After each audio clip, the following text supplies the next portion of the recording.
धाराशिवमधील वाढत्या तापमानाचा महावितरणला फटका बसलाय। तापमानात वाढ झाल्यानं कळंबमधील महावितरणचं सबस्टेशन जळून खाक झालंय आणि यामुळे कळंब शहरासह ग्रामीण भागातील विद्युत पुरवठा खंडित झालाय। महावितरणकडून वीज सुरळीत करण्याचं काम सुरू आहे। महावितरणच्या सबस्टेशन जवळून आढावा घेतलेला आहे आमचे प्रतिनिधी आप्पासाहेब शेळके यांनी। कळंबीतलं महावितरणचं जे सबस्टेशन आहे ते आगीच्या विळख्यात सापडलं। काल तब्बल 7 ते 8 तास आग इथं धगधगत होती आणि पूर्णपणे हे ट्रान्सफॉर्मर जे आहे ते जळून खाक झालेलं आहे।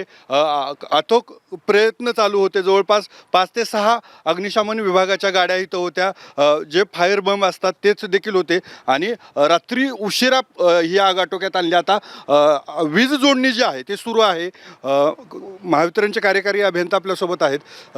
कशामुळे आग लागली होती, काय कारण होती आणि आताची परिस्थिती काय आहे? कालचं जे टेम्परेचर होतं ते माझ्या माहितीनुसार हायेस्ट होतं। टेम्परेचर जास्त होतं आणि त्याचबरोबर लोड पण त्यामुळे वाढलेला होता आणि हायेस्ट लोड असल्यामुळे टेम्परेचर अजून वाढत गेलं आणि त्याच्यामुळे आग लागली। ते इतर ठिकाणी अशी दुर्घटना घडू नये, आता ऊन तर वाढतं आहेच, याच्यासाठी आपण काय काळजी घेतोय?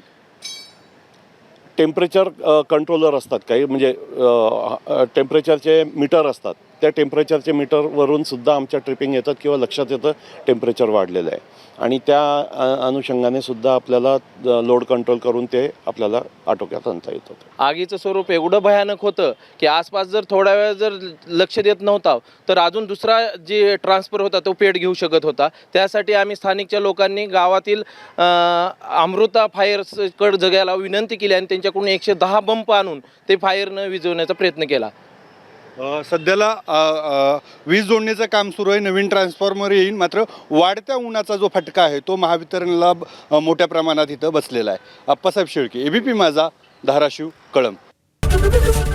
एबीपी माझा, उघडा डोळे बघा नीट।